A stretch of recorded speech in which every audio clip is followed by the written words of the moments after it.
Олон улсын харилцаа судалдаг сонирхдаг хүмүүст үзэхэд тохиромжтой кинонууд Part 2. Pearl Harbor. Энэ киног үзэх ёстой хэд хэдэн чухал шалтгаан бий. Энэ кино бол зөвхөн хайр дурлалын түүх биш.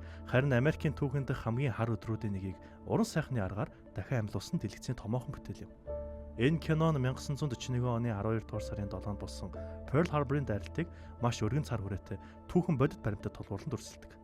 Энэ дайралт нь Америкийн нэгдсэн улсыг дэлхийн 2 дугаар дайнд оролцоход хүргэсэн гол шалтгаан болсон бөгөөд тухайн үеийн улс төр нийгмийн нөхцөл байдлыг ойлгоход туслана.